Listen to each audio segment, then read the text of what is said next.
the same way as you would love those who look and behave like you. I'm wondering, yeah, there might be something on who's the main person? We are. All collectively. Yes. And forgive my ignorance. Central African Republic. Okay. You can find more information under the hashtag. Yes. Either Predatory Peacekeepers, Yes. or I believe some supporters who've signed a petition in the last Yes. 7 weeks will have tweeted under the hashtag PK Day, I think. PK Day, yeah. Yeah. Yes. Okay. What are your thoughts? Because Well, I mean, my thoughts are today is a day to honour peacekeepers, Okay. really not to protest, and I'm just wondering if we might have a chat about that. Okay. Happy to do it on camera if you like, but there we are. Well, all on But I mean, record. genuinely, Today, the 25th, I thought 29th was the International Day of Peacekeeping, because we're not Well- going to be out on that day.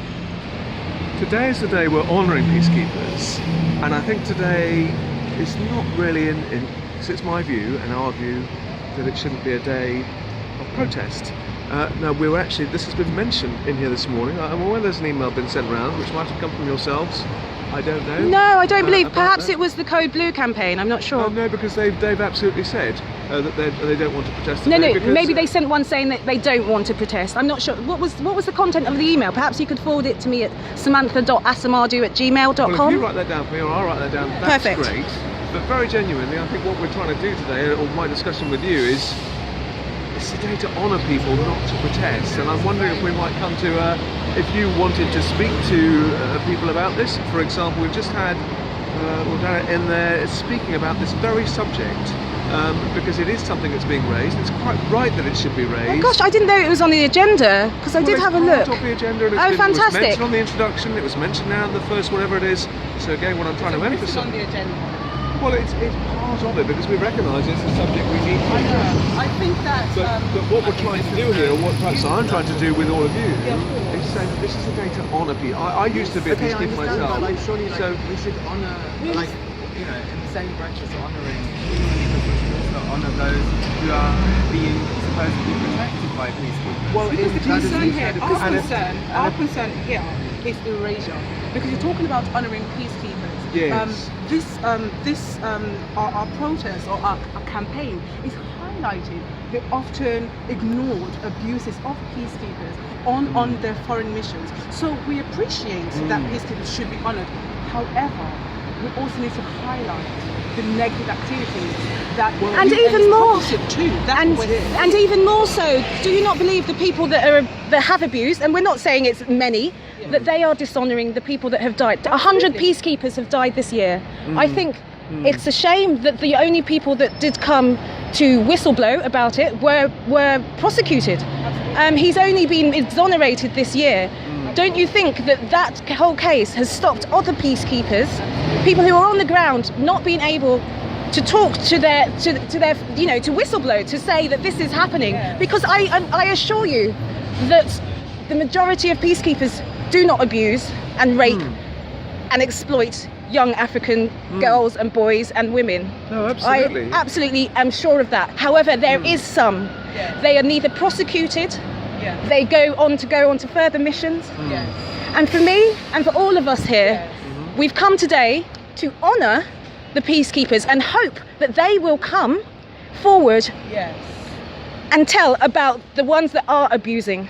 Whether it's in Central African Republic, South Africa, Haiti, there is many cases. 44 came out this year.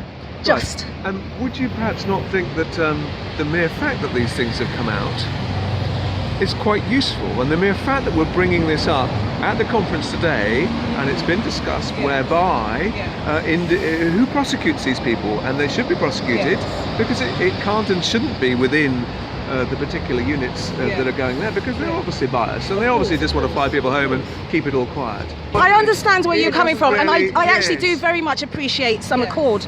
Yes. We'd be happy to speak to anybody. It would be interesting to know if Lazarus, I think his name, is actually at this event, because he is the one who in 2015 said that peacekeepers abused and raped children because they didn't have enough distraction or comfort, and that they need rest and relaxation.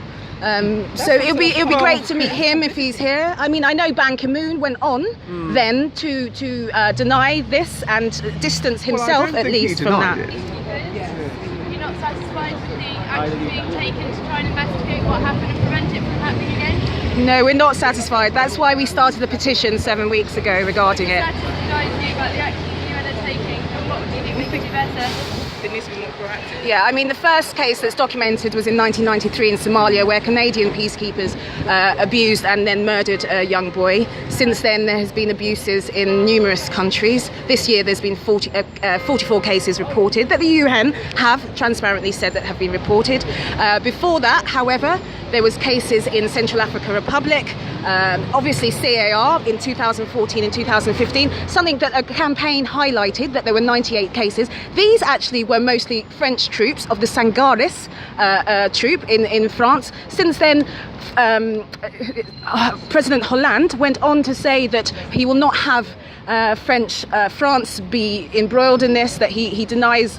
He didn't say he denies, but he said there'll be no dishonour against French troops. So we're here to talk about predatory peacekeepers. To be a form of accountability more centrally and better training. How do you think that this? Because obviously peacekeeping is important, and we want to get rid of peacekeeping. So Absolutely. There's a number of things we want. One of them is that there should be a sex abuse registry, a central one at the UN, where anybody who has been reported and disciplined, hopefully, does not go on to do any future missions. I'm just going to jump in here. Well, I know I will jump in there because that very subject was named by Lord Hannigan there about naming and shaming people. So, and he's part of that panel. So my point is, I'm really keen to persuade you that this isn't honouring peacekeepers. And so, well, you know, it really isn't. Have a protest like this saying it's far better to enter a bit of a dialogue, and perhaps if we might get you in and we can... We'd love to. We actually tried to get tickets. We tried to get tickets and we weren't able to. When did you try and get tickets? You've mentioned numerous times that the Predatory Peacekeeper was mentioned at today's meeting, and I asked you specifically, was it in the agenda? And you did answer the question directly. You said it was mentioned. Now, I believe that the reason why it was mentioned in today's meeting is because of the traction that our campaign has been receiving via social media. If this campaign had not had the traction, we don't believe it would have been mentioned in today's meeting. Respectfully, I would disagree with that. No, I disagree.